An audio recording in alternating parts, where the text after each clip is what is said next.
Hey, welcome back to another episode of Parker's Pensées. I'm your host, Parker Case, and this is a podcast where we explore all the deepest ideas in philosophy, theology, nature, and life. I love thinking about cool stuff, so come think with me. Today's episode is a really special one. I sit down in person with Dr. David Gunkel, an emerging tech philosopher. We talk about robot rights, one of his essays, responsible machines. We get into consciousness and whether consciousness is necessary for something to have rights. We go all over the place. We talk about dogs, of course. We have to talk about dogs.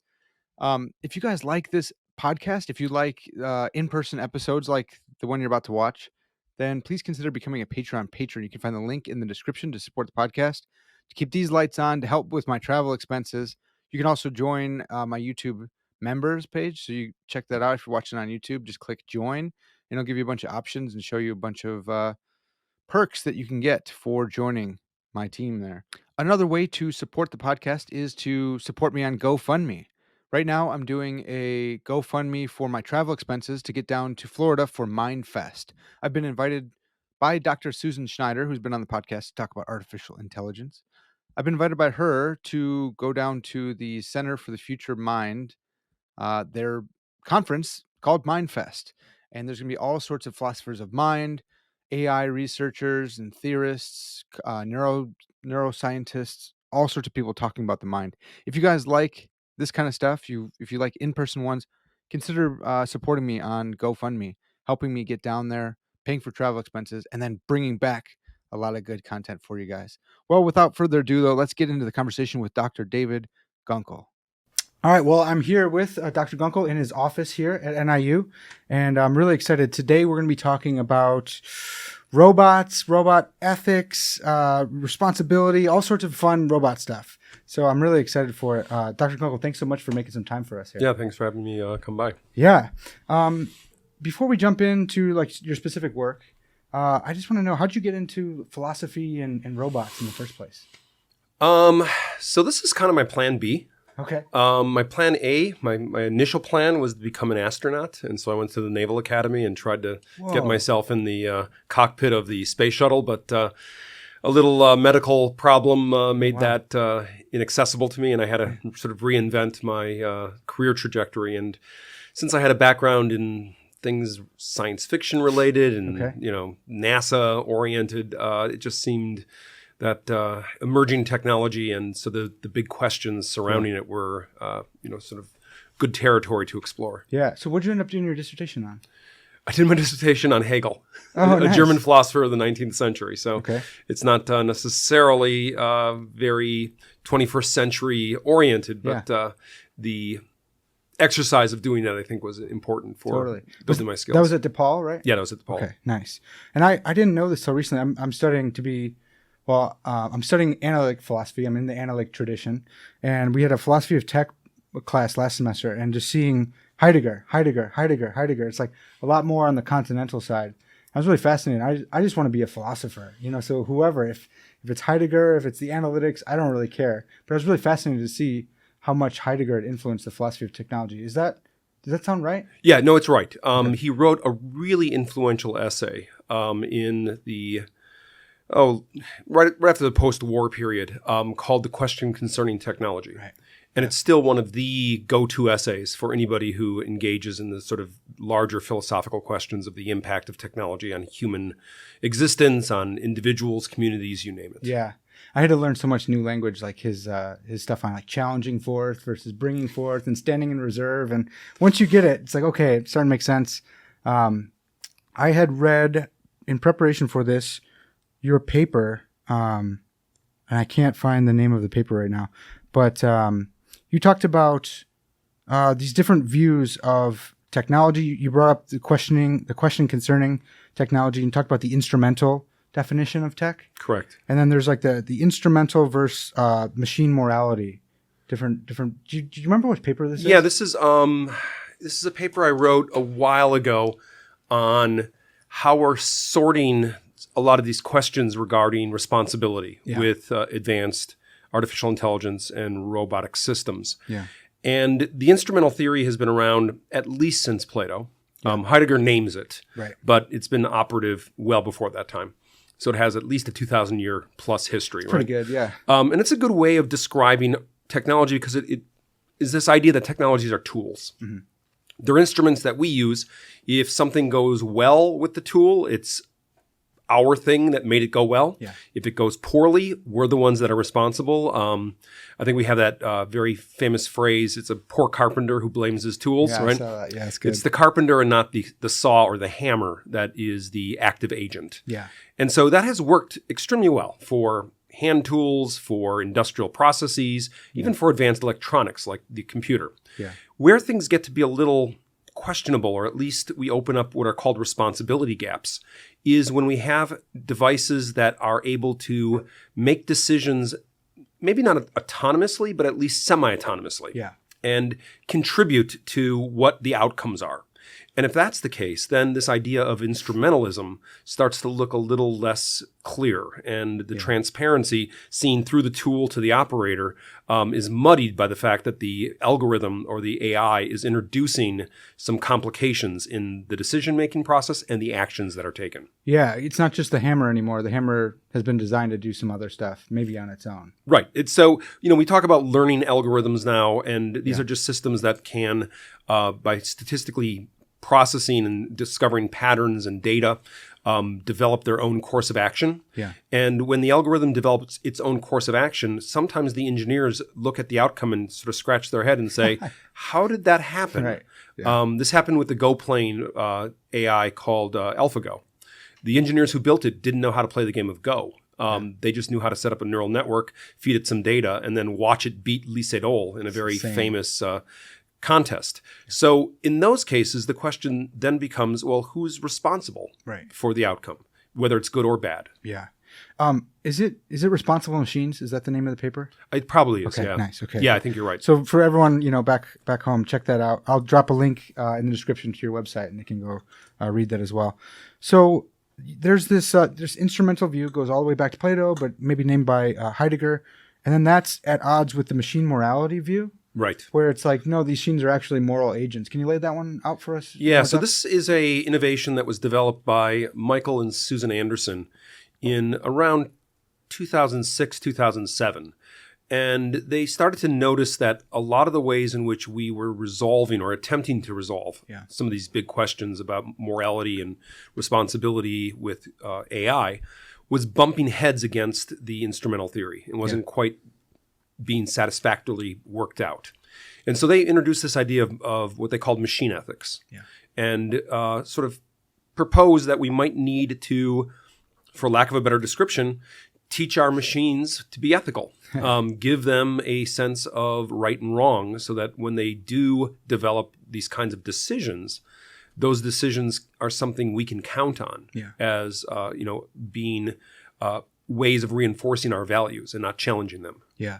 Did they have in mind, or have they interacted with like Asimov's 3 machine laws? Yeah, it's interesting you should ask, because Susan Anderson, it's a husband and wife team. He's a computer scientist, AI professional, and she's a moral philosopher. Okay. And so they work together. It's nice. A good nice combination. Yeah. And she wrote a paper that tried to really work through whether or not Asimov's 3 laws of robotics could be made computable, whether we could write code that would then direct a computer or a robot to behave accordingly. Well, because he famously used those 3 codes, those 3 laws, in order to build good narratives. Yeah, right. Competing against each other. So it might not be the right thing to use, but what did she find out? Was she able to compute it? It's interesting because you're exactly right. Asimov was not trying to be an engineer. He was not trying to give us a plan. He was looking for a way to create interesting stories. Yeah. And so he could find conflict in those laws, right? And make stories out of it. So Susan Anderson takes up this challenge to see whether this can be made computable, not because she thinks it can be, but because a lot of engineers who were geeky kids in their teenage years and read Asimov and were all excited about it, thought that they had this solution and all we got to do is build it. Right. And so she wanted to test that theorem or that theory. Yeah. And she found that they're not really computable. Okay. They sound good, but to try to make a machine actually follow those rules is really not easily done. Do you have those rules on top of your head for the audience? Let's see if I can remember correctly. There is the rule: a robot may not cause harm to a human. A robot needs to follow all instructions given to it by a human, and a robot needs to preserve its own existence. Yeah, and they're like they're weighted. hierarchical, Yeah, so that the first one is the most important one. Okay, yeah, it's so good. So, what I love about sci-fi is that, and you said this in one of your talks I was listening to. You said they may not be looking at the future, but looking at the present. Sci-fi authors, they're trying to understand, what are we worried about? What are we nervous about? And we kind of project that into the future. And I was fascinated by this because we have some like self-driving car type stuff, and you need to program in like, should I hit this squirrel or should I hit this kid? You know, like, are those? I'm sure those are going on right now. But how do they bring in ethicists to help them figure out how to code in what to swerve and risk your own passenger versus a pedestrian? Yeah, so this is an important question, and it's interesting because initially the engineers thought, well, we can just figure this out by ourselves, come up with great solutions, and everyone's going to be happy with what we do. Turns out people were not so happy. They were a little concerned, a little worried.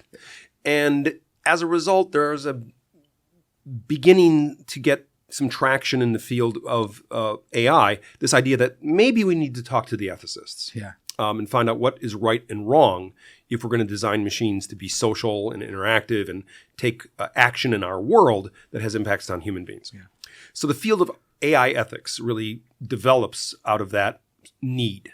But what the big tech companies do with this is kind of interesting because in some cases they have hired people to come on board who either are out of moral philosophy or law or some other sort of background that is able to sort of parse these questions and give advice.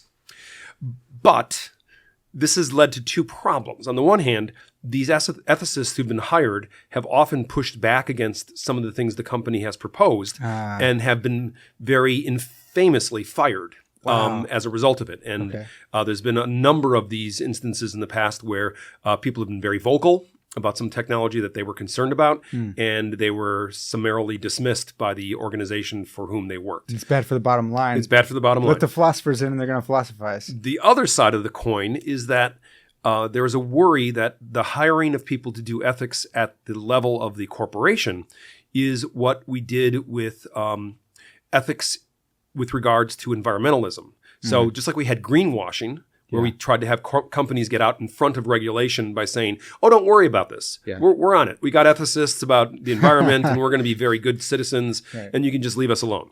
They've done something similar, or at least there's a suspicion they're doing something similar with ethics. They're saying to governments, we've hired ethicists. We got good people. They can find all the problems before we commercialize a product. So don't regulate us. And so we have this concern now over ethics washing. Well, that's really fascinating, and that's an ethical conundrum probably for the ethicists, saying, am I going to be doing good here, or am I just going to be like a useful idiot type of front for this company to... Yeah, it's a really valuable question because the people I've talked to who have moved from the academy to working for industry or vice versa have varied stories about how well or poorly this goes. Some companies obviously do these things better than others, but there are some pretty harrowing stories from people on the inside who thought they were going there to do some good and as a result find themselves without a job because what they were proposing to the company did have an adverse impact on the bottom line. And I'm sure they got NDAs and stuff in the front hand too. Correct. Yeah, that's tough. Well, so we have instrumentalism, machine ethics, machine morality, and then I believe you're proposing a middle way, or maybe you're just bringing it up, but you can clarify, actor network theory? So anytime you have extremes, like you have instrumentalism on the one hand, you have machine morality or machine ethics on the other hand, the solution is, well, what's the third way? What's the middle ground? And the middle ground, at least now in the conversations about this, is that we need to have a more balanced perspective. Something that recognizes that the instrumental theory goes up to a certain point, but after that, we need to bring in some other factors, and we need to be a little more flexible with the way that we assign accountability and responsibility in these relationships. And this is a developing area in the current research in AI ethics, and there's a lot of people who think this middle way of doing things is probably going to work out best in terms of being practical and pragmatic. And I'm sure as every field has. There are going to be some who are middle left, middle right, and you're going to figure things out. Correct. Yeah. It's a spectrum. Yeah. And like any spectrum, it's not easily parsed into an either or binary, but you have people through all the varying gradations from one extreme to the other extreme. Do you find yourself in like the middle way, the actor network theory? Would you say you're a proponent of that? I find it to be probably the more persuasive way of thinking about a lot of these problems. Okay. Because I think one of the concerns people have is that really harsh instrumentalism limits us in our ability to really understand the social challenges that we face. Yeah. Machine ethics way on the other side of the extreme. If we go too far that direction, we might be giving away too much of human responsibility in the process. Yeah. And so this sort of tries to strike that balance. So I wonder how, I think I'm with you on that. I wonder how you would even go about holding a machine accountable.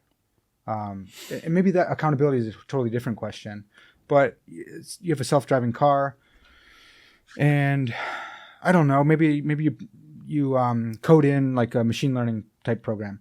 So in a sense, there's some responsibility for the inventor and the programmer, but also it's kind of a little bit of a black box because it's machine learning. And how would you go about parsing that, I guess? So let me give you two examples. One is a good example where the outcome is beneficial. The other one is a bad example where the outcome is not beneficial. Yeah.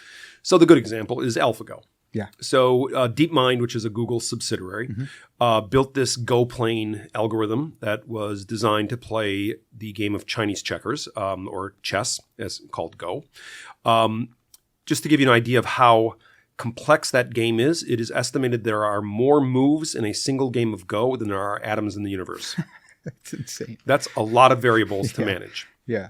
And so the engineers who built AlphaGo created this sort of hybrid architecture using some tree search approaches that are sort of more good old-fashioned AI, but also a lot of learning and both reinforcement learning, but also unsupervised learning, where the algorithm could develop its own procedures for playing the game through its experience in quotation marks of parsing through the data. And as a result, this algorithm beat Lee Sedol of South Korea, who was considered one of the most celebrated players of the game. And when this contest took place, as soon as it was finished, people were asking the question, well, who do we credit with the win? Yeah. Who won? Yeah. Who actually beat Lee Sedol? So good. So if you ask the engineers, so you guys built this thing, you must be responsible for how good it is. And they're like, nah, we don't know how it does this. We just set it up and gave it data. And if you credit the algorithm, people are thinking, well, that's a little weird. Like we don't usually credit algorithms as winners of games and other things. And so you saw a real ambivalence with regards to how we sort out that question. Yeah. And I don't think we have an answer just yet. I think it's more of a emerging area that we're trying to figure out and work out. Yeah. The bad example, around the same time, Microsoft created a chatbot called Tay. And it was a basic chatbot that they put on Twitter and a few other social media platforms. But unlike other chatbots that were programmed in advance with all their behaviors intact, Tay was designed to evolve its conversational behaviors from interacting with human beings on the internet. Is this T-A-I? T-A-Y. T-A-Y. Yep. Okay. And you can bet interacting with human beings on the internet is going to produce exactly what you think it would produce. So in the first 6 to 8 hours of being online, the algorithm was identified by a number of human users as a machine learning algorithm, and they started firing all sorts of racist and sexist comments at the bot. Man. The bot became a raving neo-Nazi racist in about 6 hours. Yikes. And the only solution Microsoft had was to pull the plug and disconnect the bot from user access on the internet. Because it was already so far downstream, you couldn't go back and... There was no way to reverse engineer it. Wow. It already had built the neural pathways in its neural network that created these outcomes, right? Yeah.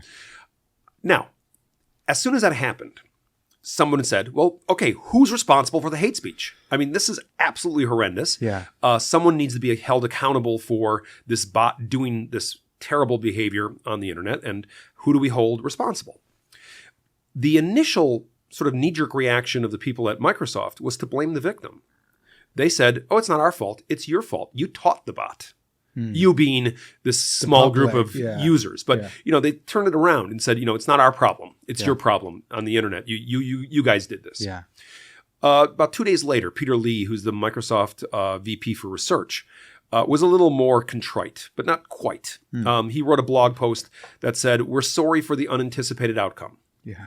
But he never took responsibility for the outcome. Yeah. And so again, it was left sort of hanging. Yeah. Whether Tay could be responsible for the hate speech, whether Microsoft should be held accountable for this hate speech. But you can bet eventually lawyers are going to get involved in these things, especially when there are harms that can be demonstrated against other human persons. Yeah. And so that, I think, is where this is going to be sorted out. I think that's so fascinating too, because I love philosophy of mind type stuff. And sometimes people are like, it's so airy fairy, it's, qualia type stuff, but it has all these implications in the court, because we're doing artificial intelligence type stuff. And it would be really nice to know, is this a moral agent? Does it have moral status? Because then that'd be much more easy to assign blame if you think that this is a conscious being. If not, if especially if you have an instrumental view, it's like, how could a hammer, guns don't kill people, people kill people, Correct. right? And that's kind of a debate back and forth in the philosophy of science or tech. So what do you think? You have this nice picture on your website, Robot Rights Now, I think. Do you think that robots should have rights, or do you think they ever will have rights? So this question, again, is something that I've written a lot about. It's funny because I originally wrote one book on this subject back in 2012 called The Machine Question. Mm-hmm. And I wrote it thinking that, well, I'll just get this book out of my system. It's in my head, and I get these ideas, and it'll be a one-off. I'll just get the book done and move on to something else. And it turned out that this question, should robots have rights, had far more traction than I ever anticipated. Yeah. As soon as that book came out, people wanted to talk about it. People wanted more and more and more. So now I'm written my third book that is really turning all this into a trilogy. Yeah. Not planned, but just a result of, it's one of those projects that has a life of its own. And I serve it. You're like the chatbot, and the public is going back to you saying, we want more. Yeah, more, right. more, Exactly. More. Yeah, it's not your fault. So the question of robot rights, I think, is crucial, because we need to look at what we're talking about when we say the word rights. Mm-hmm. Oftentimes when we hear the word rights, we're thinking human rights. Right. And then we're immediately asking, well, should robots have human rights? And I think that's really going too far. I think a lot of moral panic occurs when we ask that question. Right. I think we got to be really specific. What do we mean by rights? Well, rights are powers, privileges, claims, and immunities. Okay. They're different ways in which we resolve social conflict. Yeah. So you can think, for example, of a pedestrian in a crosswalk. They have certain rights against the automobile and the person in the automobile. Right. Otherwise, we'd just be hitting people in crosswalks all over the place, right? We call it the right of way. Yeah. Right. But it's a claim, or it's a privilege that the pedestrian has against the motor vehicle. Yeah. And so that's the kind of stuff we got to look at when we talk about rights. We need to be very specific. We need to know exactly what claim or power or privilege or immunity we're talking about, and who it's binding on, who has a duty to respect that right. Yeah. And you can see over time that we have expanded the criteria for who can and who cannot have rights. At one point, it was questionable whether women had, say, the right to vote. Right. We altered that, obviously, realized that was a very poor decision. Yeah. We've questioned even, should animals have rights? Mm-hmm. So this question about robots having rights is just an evolutionary stage as we, again, question our limits and our boundaries with regards to both our moral reasoning and our legal reasoning. Mm. And that brings up another important distinction. There's a difference, again, between moral rights and legal rights. Right. Moral rights are those rights that are supposedly God-given. Mm-hmm. And there are things like equity and all men are created equal. Although when you say all men are created equal, you've obviously excluded women, right? Yeah. So all people are created equal. Yeah. These sorts of things, right? Legal rights are much more about sort of socially agreed upon status and protections. And it is something that varies from jurisdiction to jurisdiction. Different places can have the same legal right, like the right to free speech, but it is done differently in Singapore than it is done in the United States. Right. It's done differently in Germany than it is in Russia, right? Even though they might share the value, the legal right is a little bit different. Is that because it's a different concept, or can it be the same concept just applied in different ways? It can be either of those. Okay. But in the case of free speech, it often is the same concept applied differently or at least executed differently. Gotcha. Because of the jurisdiction in which it is deployed. Like in Germany, I think there's certain laws about like not doing like a Nazi salute or Yes. things like that, where Correct. it's like, well, still free speech, but maybe that has implications for violence or something like Correct. that. Okay. So when we say robot rights, I think we need to be very clear. We're not talking about giving human rights to robots. Okay. Robots will probably never have human rights. Only human beings can have human rights. That's what they're called, human rights. Yeah. Robots are going to have another set of rights, which would be called robot rights. And they may be very minimal kinds of protections that are seemingly very insignificant compared to what we recognize as human rights. Yeah. So we're not going to give robots the right to vote. But we might give robots the right to not be hit in a crosswalk. Yeah. And in fact, that's actually happened. In 12 jurisdictions in the United States right now, there are laws in the books that say that a robot in a crosswalk shall have all the rights and responsibilities of a human pedestrian. Wow. So is that because I could see protections going different ways. It could be because it's someone's property, and so it falls under a Correct. human being's property rights, or like a unique thing grounded in something about the robot. Yeah, and I would say it's going to be a long time before we see a real credible reason for giving robots rights based on their inherent dignity. Yeah. Right? Yeah. I think it's going to be more about us. It's going to be more about us figuring out what are the social challenges that we have to deal with when robots are in our world and interacting with us on the street, Yeah. in the home, at work, and how are we going to sort out these kinds of competing claims? Yeah. So when it comes to thinking through robot rights, okay, so I believe that either the Amazon River or the Amazon rainforest has like human rights. Well, it doesn't have human rights. So Okay. there are a number of environmental laws that have been passed recently. For example, the Constitution in Ecuador gives the entire ecosystem of Ecuador the rights of a person. There's a river in New Zealand that has the rights of a person. And most of these innovations come out of corporate law, using the corporations are persons approach. And it's used rather ingeniously by indigenous communities to try to take back their land, their rivers, their waterways Yeah. from corporations Yeah. who, through colonialism, were able to appropriate this property. Fascinating. But we've got to remember, in law in particular, person is not necessarily human being. In okay. sort of like the notion of natural personhood often is equated to a human being in the sort of metaphysical terms of that. Yeah. Yeah. Yeah. But in terms of legal status, who has rights and who doesn't have rights, person is a legal category. And the word person comes from persona, which means mask. And it has to do with the role something plays in our social reality. Yeah. And because corporations play a role in our social reality where they impact us and we would like to sue them or protect them from suit, Yeah. we give them the status of person in our laws. And so we've seen this now extended to animals. We've seen it extended to natural objects and elements of the environment. And it seems rather reasonable that you could extend the same recognitions to an AI or robot to have them recognized as legal persons for the purpose of deciding, I don't know, patents or copyright or other kinds of legal disputes. It's so fascinating, yeah, because person seems like it might be like a natural kind or something like that. But yeah, in law, it's different. Jennifer Lackey came on the podcast. She's an epistemologist, and she's doing work on like group agency.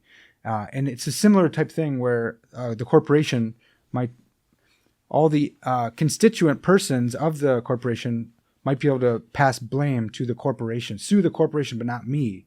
And similarly, there's the same debate of like, are we going to be inflationary and say that the entity, this is an entity, it is a person, or are we going to pass all the blame down to the constituents? And then there's the middle way, people who say kind of both too. Right. So it's really fascinating. It follows over.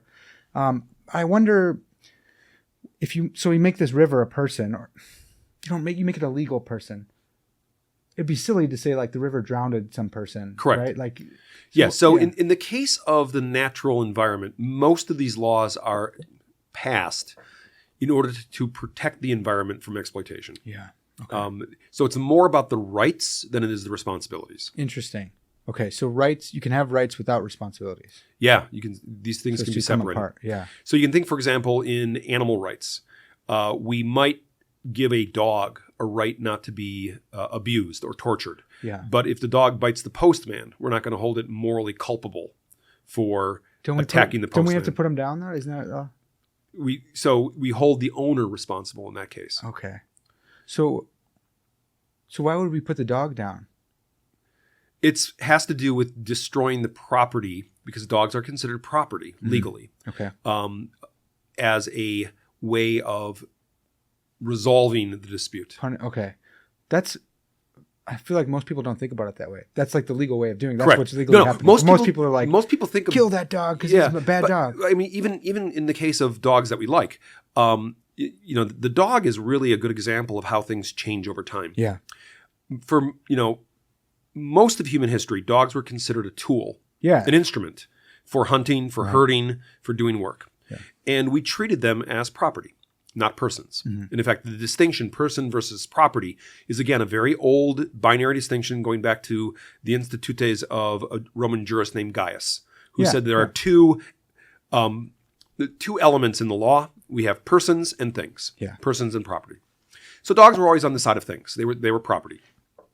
And my grandfather, who raised dogs for hunting, would do with a dog that wouldn't hunt exactly what he would do with a broken refrigerator. Yeah. Get rid of it. Yeah. In the case of getting rid of it, in his case, it'd be taking it out back and shooting it. And it was humane. It was humane. It was considered like the right thing to do. Right. It's a broken tool. Yeah. You throw a broken tool away. What kind of dogs, by the way? German Shorthair Pointers. Awesome. That's so cool. Which is the same dog I have now. Oh, awesome. But clearly, that seems for the position where we're at right now to be a rather cruel and inhumane treatment of the animal. Right. And in fact, today dogs have sort of migrated from being just property to being a kind of in-between zone between person and property. And literally, they migrated from the outside, where they're being chained, into our homes, into our beds, onto our couches. Exactly. And so now, for example, you don't buy a dog like other pieces of property. You adopt a dog. Oh, that's right. And if you adopt a dog, people come into your house to check you out to make sure you're going to be what they call a good pet parent. Yeah. And so the dog, in a very short period of time, has moved from pure property to a kind of quasi-person of sorts. And the dog's DNA hasn't changed. The dog's capabilities hasn't evolved in that short period of time. Right. What's changed? We have. Yeah. So, so a dog, presumably there's something that it's like to be a dog. Like they're conscious beings. And so I could see someone making the argument that, hey, now the social conscience is coming around to recognizing what's already been there, because the dog hasn't changed, but it's been a conscious, maybe non-human person, and now finally we're recognizing it. Where that might be a significant difference between, a dog and a robot. Does it matter? Does consciousness matter? Like, should it matter, I guess, for us considering robots and robot rights? So it's a really good question. And I think a lot of people think this should be the pivot. This should be the tipping point. Mm-hmm. Like when the robot is able to be conscious, when we can discern phenomenal consciousness in the robot, well, then we can do the rights business and we can solve all these problems. And then everything is very easy. Mm-hmm. The difficulty is with the concept of consciousness. Yeah. There is a problem, I think, with the definition of the term, with the determination of which part of consciousness is the most important part of consciousness, and then with the detection. Yeah. So let's start with determination. What is necessary for something to be considered conscious? Is it sentience? Is it sapience? Is it intelligence? Yeah. Where is that line? And how do we discern in those very sort of blurry boundaries where we will determine that consciousness has been reached? You can see already how in a lot of the things that we've done in AI, we often work with moving goalposts. It used to be we thought once computers could play chess, we had AGI and it was game over. Yeah. Well, as soon as Gary Kasparov had his ass handed to him by That's right. Deep Blue, did we announce the advent of AI? Everyone's like, no, that's we not said it. it's just another computer program. Yeah. It's called the AI effect. As soon as something is working, then it's no longer AI. Okay. And we move the goalpost. Yeah. I think we do the same with consciousness. We draw the line in the sand. We say consciousness is this, and then okay, so now the animals can do that. Okay, now consciousness is this, and we keep backing it up to sort of protect human exceptionalism in many cases. Yeah. There's another problem, I think, with definition. If you look at how people define consciousness, you'll find as many different definitions as there are people defining it. Right. And if there's any agreement among philosophers, neuroscientists, roboticists, AI engineers, psychologists, it's that there is no well-defined univocal definition of consciousness. Yeah. And that means, again, it's slippery. And it allows for some ambivalence with the way that we sort these things out. And if you're going to base moral status on something that is that ambivalent, it's a little complicated because that's where the errors occur. Yeah. In that definition and determination. That's so tough. Well, what if we just went with something like Nagel's What It's Like, and we use like I don't know, I guess it's conceivability, like putting yourself in that position, and can I imagine that there'd be something it's like to be this thing? Yeah. So the paper that Nagel wrote, What's It Like to Be a Bat, is often utilized here. Yeah. But it also, I think, exhibits the major difficulty, and that's the third item I was going to mention, which is detection. So if there is that going on inside another thing, if there is something it is like to be a bat, how do we access that? Yeah, right. How do we we can maybe think we can imagine, but can we ever really know what it's like to be another anything? And that was actually one of Nagel's points, is like his point was there's something irreducible to consciousness, and such that you can't really imagine what it'd be like. So even in the paper that people use, it's still saying like, well, I don't know. Yeah. I just don't know. So, everyone who has done the basic philosophy class knows this is the problem of other minds. Yeah. It's a problem that Descartes has, where he can't discern whether people are really people or automatons, right? Yeah. But it is a persistent problem. Now, it's not intractable. I mean, you can, probably guess and imagine, but it is enough to see doubt about the inner world of the other. Yeah. For the listener, Dr. Susan Schneider came on, and she's got some consciousness tests kind of based on Philip K. Dick type stuff, which is really fascinating, about possible ways to, while you're programming the AI, kind of bake in some tests that might help you. And whether or not those are successful, it's super hard to tell. Like, it's the problem of other minds. It is. So that's super fascinating. I wonder about, we're talking definitions. Definitions are really hard. When we talk about something being like an autonomous piece of tech, are we speaking like metaphorically, or is this thing actually able to be autonomous? Can you be autonomous without consciousness? Yeah. So this is cool, because it turns out that autonomy is one of those things that we think is, again, a deciding factor. Yeah. When something is self-moving and self-deciding and it's autonomous, then, now we got to start to think of it as another entity that's important to us. Seems like a life, right? It seems like it's alive. It has animacy, whatever. Yeah. But again, in sort of real-world social reality experience, this doesn't quite do the work we think it should be doing. Yeah. So I'll give you another example where things get sort of crazy or interesting. There are these robots that are used by soldiers called explosive ordnance disposal robots. Yeah. And they are not very cute. They're not designed to be social. They don't have eyes. They don't have faces. They're just little tank-like robots with a huge arm that reaches out and grabs a bomb and defuses it before the rest of the unit is in harm's way. Yeah. Turns out that the soldiers that work with these robots give them names. Oh, no. They award them battlefield promotions and medals for valor in the line of duty. And when one of the robots is harmed, they often request that robot be fixed and sent back because that's their Scooby-Doo or whatever. Yeah. Now, these are not kids. These are not naive people. These are soldiers. They're getting a job done. Right. They're very pragmatic, very rational thinking human individuals. And yet the social presence of the robot and the work it does alongside them leads them to invest in it as if it was another team member. Right. And not just a tool of combat. Yeah. And as a result, we've got to be, I think, sensitive to the fact that we're human and we do this.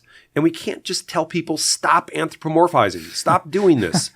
It's what makes us social. It's not a bug. It's a feature.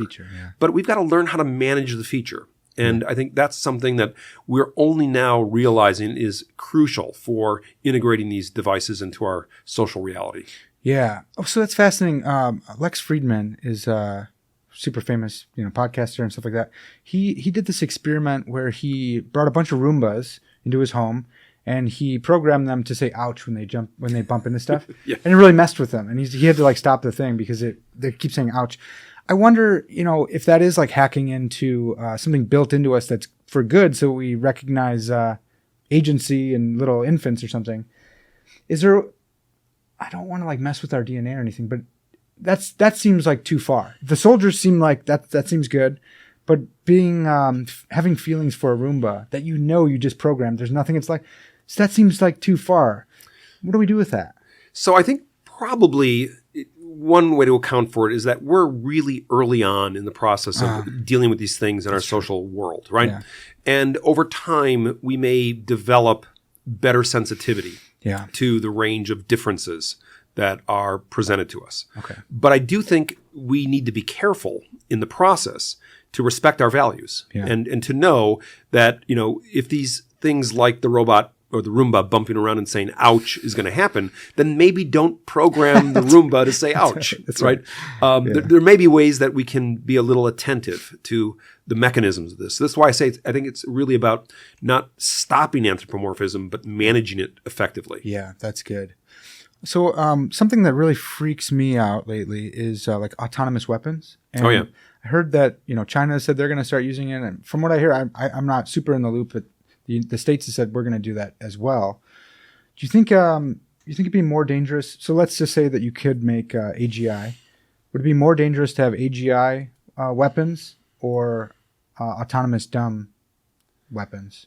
Yeah, I think it's the latter. I think, autonomous, semi-smart, but not really smart weapons can do a whole lot of really stupid damage. Yeah. I think the science fiction scenario of the AGI armed to the teeth frightens me less because I think, one, it's more speculative and it's not much of what I think I will expect to encounter in my lifetime. Okay. But I do know that these weapons are being developed. And they are being developed on platforms that are, in some cases, questionable with regards to their intelligence or not. Yeah. And as we can see with other weapon systems that have been rolled out, these things do lead to mistakes and do lead to bad outcomes that are not necessarily controllable. Yeah. When it comes to so on AGI, do you think it's plausible that so again, the conscious question is all over the place. Do you think, one, I guess, AGI is plausible and something that could happen in our lifetimes? And then two, do you think there'll ever be something that it's like to be a non-human, robot? Yeah. So this is another really important and very contended question. You can see on social media people arguing about AGI all over the place, right? Is it a waste of time to talk about it? Is it likely? Is it viable? Whatever. Yeah. I think there's a way to step back from that entire debate and ask what it is that we expect AGI to be and what that means for us. Yeah. So I think the way that we define AGI, at least in terms of our science fact and not our science fiction, is that AGI would be a AI that is able to emulate the general thinking capabilities of a human being. Yeah. And that's where I think we go wrong. I think building a machine to emulate human thought process, which has been a goal in artificial intelligence really from the Dartmouth conference. Yeah. I think that probably is impossible. Okay. We can already make other things like ourselves that think like us. We call them children. So there's ways that we can reproduce human intelligence already. Right. I think the real value of artificial intelligence and the real impact it's going to have is not that it's artificial human-like intelligence, but rather it's alien intelligence. We're creating a new kind of intelligence that can do things we can't do. Yeah. So I think the way that I want to look at the AGI question is not whether or not AGI is going to happen or not happen. I think probably the goal that we have there is already somewhat inflated and rather improbable. But I think we are creating alien intelligence. Okay. And these alien intelligences are already here, and they'll just get more capable. But they will do things that are different. Yeah. And I think that's important for us. Yeah. Do you think that the project is like wedded to like machine functionalist theory of mind, or can we get? Often it is. Okay. Yeah, it often is. I think, one of the arguments is we are a physical system. And so if we just change the substrate of the physical system, if we get the AI to do exactly what we do, then it's a mind. Yeah, multiple realizability, and boom, Correct. they're off to the races. The scary thing about AGI. So you made a really good point about the goals of AI, and some folks in the literature and in the conversation, some of them speak as if we're making gods, right? And some of them want a moral arbiter to say like, hey, help us figure this stuff out. Now we have this. That freaks me out because machine learning type stuff, black box, it's like inscrutable. Their reasoning processes might be inscrutable to us. What, like you got King Solomon who says, hey, let's cut this baby in half. And he showed this wisdom to pick out the right mother in the biblical literature. In this one, it's like cut the baby in half, and the AI might actually do it, and it can see down the line, and it saved us from World War III.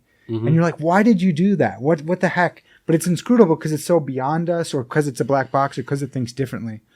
Does it freak you out at all that it would think so differently than us?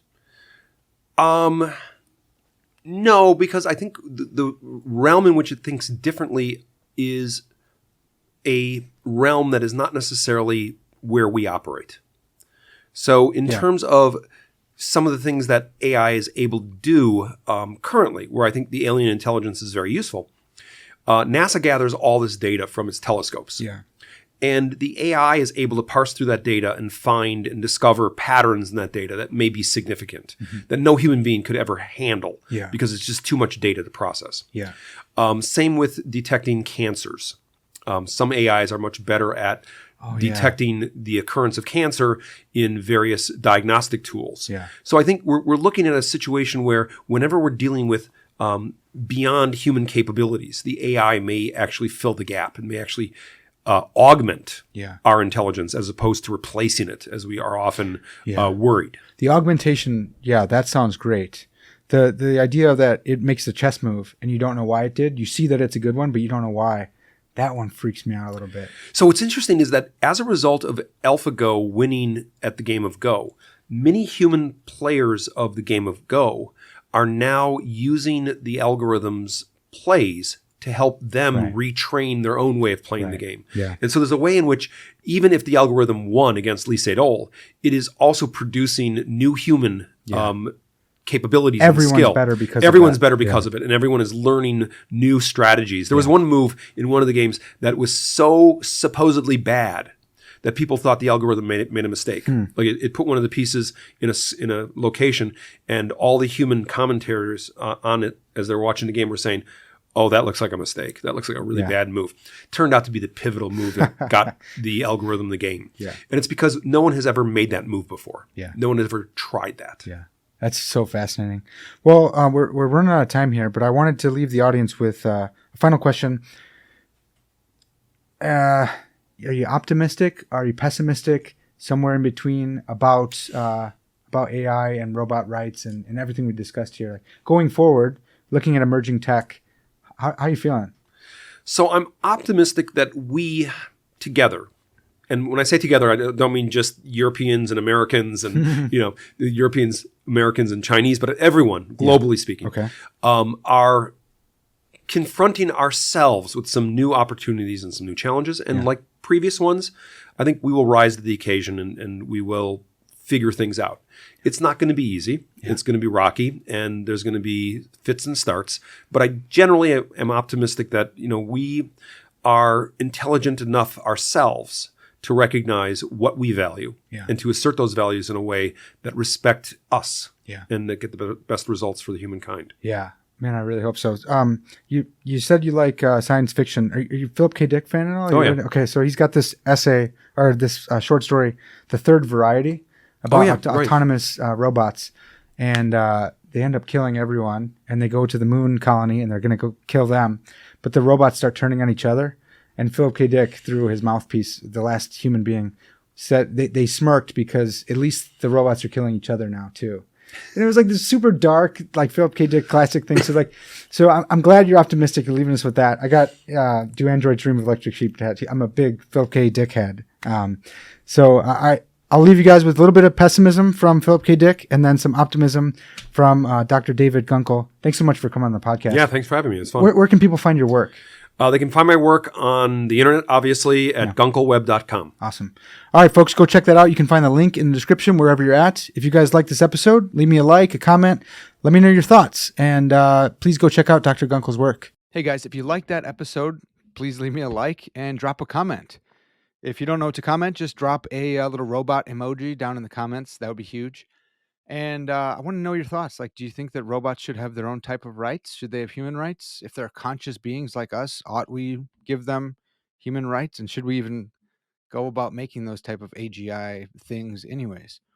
Again, folks, if you like the in-person episodes, then check out my GoFundMe link in the description and help me get down to Florida for MindFest so I can come back to you with a bunch of emerging tech in-person podcast episodes, cutting edge of philosophy of mind, AI research, AI theory, neuroscience, all sorts of good stuff. So consider doing that. You can find the link in the description and you can find the full program list for MindFest 2023. Awesome.